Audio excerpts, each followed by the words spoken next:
السلام عليكم، مرحبا بكم حبوباتي في وصفة اليوم جيت نطلع عليكم بوصفة دجاجات البطاطا بالكورجات ولا القرعة. المهم هنايا كيما العادة بسم الله ونصلو على المصطفى رسول الله عليه أفضل الصلاة والسلام. إن شاء الله تلقاكم هذه لا فيديو بخير وعلى خير ومتهنيين يا ربي. هذه الوصفة سهلة في وقفة تجربيها ما تديش منك الوقت بزاف ويجو خفاف ويوالموا هذا الوقت. هنايا المقادير أنا ضعفت المقادير شوية، تبغي تنقصي تبقى عندك في الكمية. استعملت هنايا 2 حبات بطاطا بعد ما قشرتهم وغسلتهم مليح، وعندي هنايا 5 حبات تاع الكورجات نقيتهم وغسلتهم. والتوابل نحتاج هنايا غير الملح والفلفل الأسود، هذا واش نحتاج، ما فيهاش توابل بزاف. طريقة التحضير تاعها هنايا سهلة.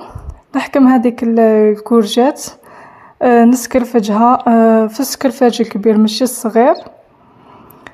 اليوم بعد ما نسكرفجها كامل نجيب هنايا حاجة نصفي بها هذيك الكورجات من الماء باش هنايا تنجح لي الوصفة. كيما نعرفوا الكورجات فيها الماء والبطاطا ثاني تطلق الماء تاعها، لازم تصفوها مليح باش هكا تنجح لكم الوصفة. هنا بعد ما سكرفجتها على هذا الشكل خليها على جهة، ونحكم هنايا البطاطا ثاني كنزيد نسكرفجها. هنا بعد ما سكرفجتها جبت هذه الصفاية صفيت فيها، عبزوا عليها مليح باش كامل هذاك الماء ينزل منها.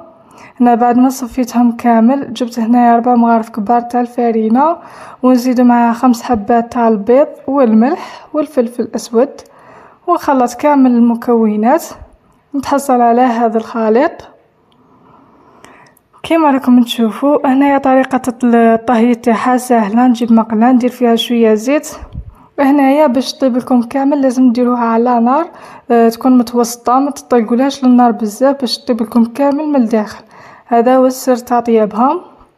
انا في الاول استعملت هذاك المول باش يجوني الحبات متحوفين، ومن بعد استعملتها عادي بالمغرف.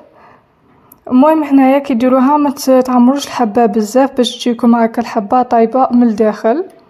وهنايا في طبق التقديم تبغوا تزيدوا معها لاصوص تبقى عندكم.